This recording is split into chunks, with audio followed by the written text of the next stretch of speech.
Katy Perry, Lauren Sanchez, and Gail King were part of a crew that completed their Blue Origin flight on Monday.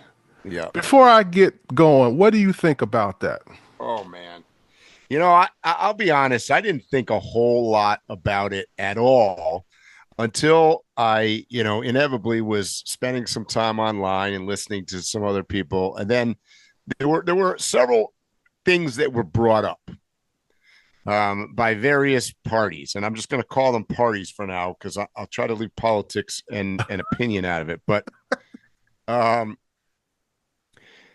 one of the first accusations I saw was that this was like a PR stunt from the standpoint that, um, Yeah. well, I mean, so let's do a comparison. Somebody said this, they summed it up pretty well, I thought. What do you think the two astronauts that got stuck up in space on the space station for almost a year thought about all of the hoopla about these people going up what amounted to be for about 11 minutes, The all not even in female space, by the way. Right. The all female crew spent just 4 minutes in zero gravity space and took much of the time to mug for the camera inside their space capsule. Yeah. Yeah. And then landed and kissed the ground and all sorts of other dramatic stuff. So the contrast I found to be a little bit overplayed. Now, at risk of bringing this up, I don't know if you've seen any of this controversy about whether people are there's some conspiracy theories thinking the whole thing was faked or staged or whatever in the first place, because there was a moment on camera where Jeff Bezos. Well, I know there was a moment where they opened the door of the capsule and then closed it, and then Jeff Bezos came to open it. So, there was some argument. There was discussion online whether or not those capsules can even be opened from the inside. So, was this a real capsule? The windows appeared larger than they're supposed to be. I don't know. I mean, I don't know anything personally, scientifically about this, but It didn't look like something that could survive the flight. it did not. It was almost all windows. Yeah. And the other, you know what it reminded me of? It looked like one of those Dometic tents that you fill up with Yes. air. Yes. Well, here's the other problem I saw. I don't know if you watched some of the video. Well, I watched pretty much what I think to be all of the video that came out of there. And there was a lot of social media posing for cameras on board.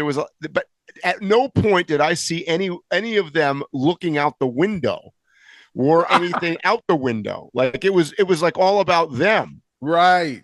So I don't know, man. Mike, I don't have I'm not a conspiracy guy, but man, I don't know. This whole thing seems weird.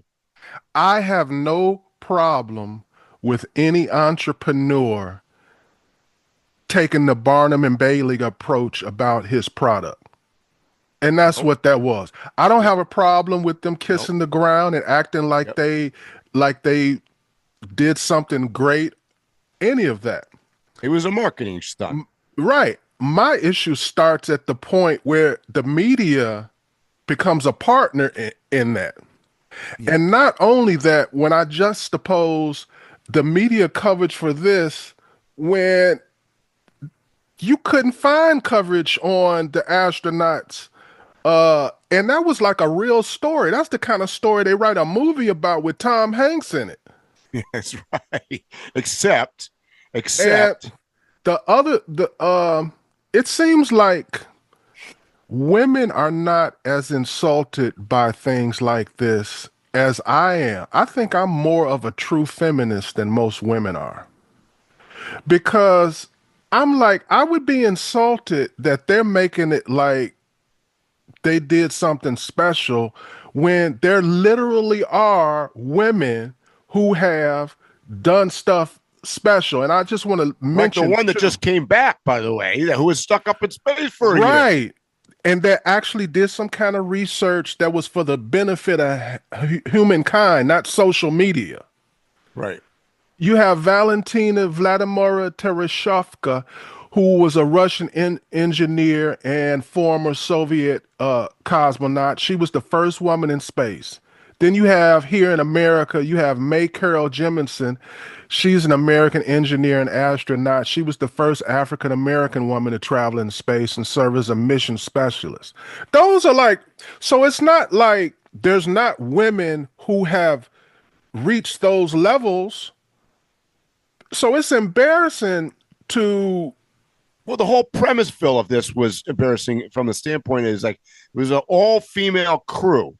Well, that's I'm misleading. good with that. That's but Yeah, that that's is also misleading. very misleading because this was not a ship that was piloted. It's basically a drone. It was a drone. It was controlled from the ground. So I mean, I don't know. The whole thing was a sham. So maybe they didn't. I mean, they could have went to 30,000 feet for all I know. I don't know what they Well, did. let's say they did what they said they did. That was nothing. No. And I could have sworn when I was living in Las Vegas, you could go to the airport and there was this company where they had this special plane that they'd ride you up to zero gravity and Mhm. you could float around. I Yeah. don't see anything more special about what they did The than same. Yeah. Yeah. It's the same. More natural, but the same. And you know, eh, my other struggle is then you got Gail King, who I mean, I'm gonna be fair. I'm gonna be fair with you here. I've never liked her. Like, okay, I've just never liked this woman. I am a Oprah, Gail King. I, you can't hate more than me. Okay, well, we're on the same team there, I guess. But and then she's just like taking an edgy approach for, after she's all pissed off at like everybody about. I don't even And she's standing on that they did something groundbreaking, like they saved lives or something. yeah, She's disgusting. yeah, yeah. She's the worst of the bunch, to be honest.